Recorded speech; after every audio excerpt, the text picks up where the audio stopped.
जय श्री राम। बालकांड अध्याय 25।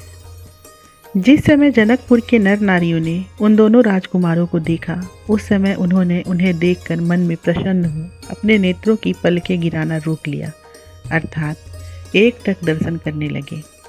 उनकी किशोर अवस्था है, मेघ और विद्युत के समान श्याम और गौर शरीर है तथा नख से लेकर सिख पर्यंत सभी अंग लुभावने हैं। मानो विधाता ने संसार के छवि रूप धन को लेकर अपना चित्त और प्रेम लगाकर अपने हाथों से ही उनकी रचना की है।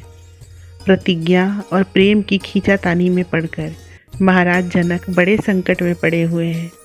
सीता जी को अति संकोच हो रहा है और राजा लोग जानकर कि ये अवश्य धनुष तोड़ डालेंगे, संकोचवश सिर झुकाए हुए हैं।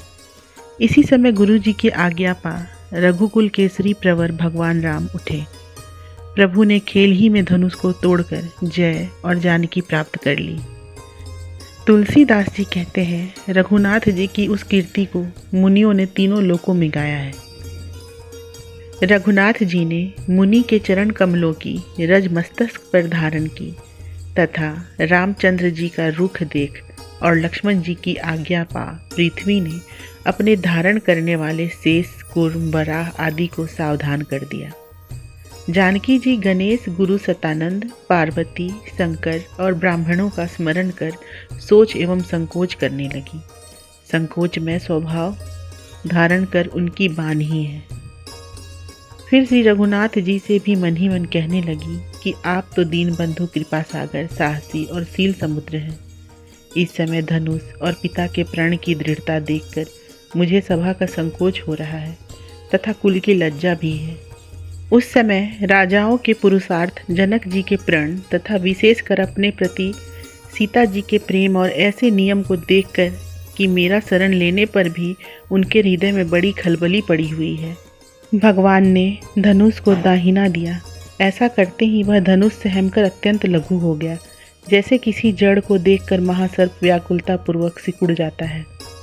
ऐसा प्रभाव देखकर देवता लोग प्रसन्न हो गए और बार बार फूलों की वर्षा करने लगे। सिद्ध और मुनिजन कहते हैं कि यह घड़ी बड़ी शुभ है और सगुन भी बड़े अच्छे हैं। रामचंद्र जी के विशाल भुजा रूप सुंदर वृक्ष पर छाई हुई मानो जनक जी की मनोरथ रूप कल्पलता फल आई है। उस धनुष को चढ़ाते, तानते और तोड़ते हुए भगवान को कोई न देख सका। उसकी ध्वनि को सुनकर शिव जी की समाधि भी टूट गई। तुलसीदास जी कहते हैं, प्रभु के ये मनोहर चरित्र सुनकर सबको आनंद प्राप्त हुआ और इस एक ही सुंदर लाभ से एक साथ सभी की हानियां दूर हो गईं। जिस समय रघुनाथ जी ने शंकर का धनुष चढ़ाया, उस समय मुनिवर को पुलकावली हो आई।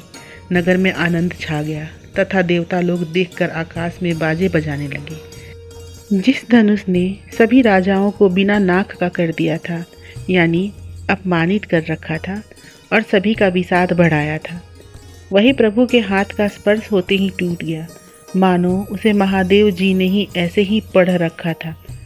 तदंतर जानकी जी ने जयमाला पहनाई तथा युवतियों ने मंगल गान किया। तुलसीदास कहते हैं, सभी देवतागण पुष्पों की वर्षा कर हर्षित हो गए और भगवान की सुयश तीनों लोक में छा गई। धनुष के टूटते ही जनक जी मन में प्रसन्न हो गए। इससे सुहावने बधावे बजने लगे तथा मंगल गान आरंभ हो गया। उस समय राजा, रानी और रंक को एक समान आनंद हुआ। देवता और स्वर्ग के अधिपति भी दुंदुभी बजाते और आनंद से गाते हुए फूलों की वर्षा कर नाचने लगे। तुलसीदास जी कहते हैं, उस समय वे मानो दिन के चंद्रमा के समान मलिन जान पड़ते थे। वे मानो अंक के मिटा देने पर शून्य के समान शून्य से नगण्य हो गए थे। निकम्मे राजा लज्जा त्याग कर युद्ध का साज सजा रण के लिए रोष में भर गए और कहने लगे, अरे धनुष चढ़ा लेने से क्या होता है? अभी विवाह तो बहुत कुछ खाने पर अर्थात बड़ी कठिनाई से होगा।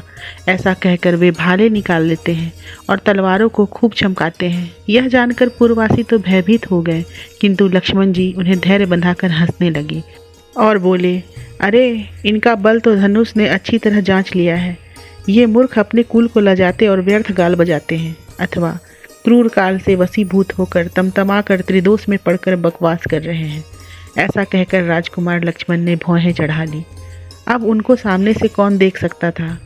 खेत के धोखे के समान सब जहाँ तहाँ अचेत हो गए। उन्हें देखकर नगर के स्त्री पुरुष कहने लगे, इनकी माताओं ने साग खाकर इन्हें जना है और इन पामरों की मोटी मोटी भुजाएं भी खली खाकर ही पुष्ट हुई हैं।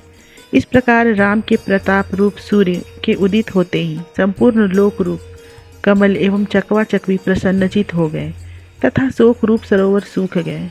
उस समय के ये सब चरित्र देखने वाले भले लोग संतुष्ट हुए तथा इस समय के ये सब बातें सुनने वाले साधुजन एवं तुलसीदास भी संतुष्ट हुए। जय श्री राम।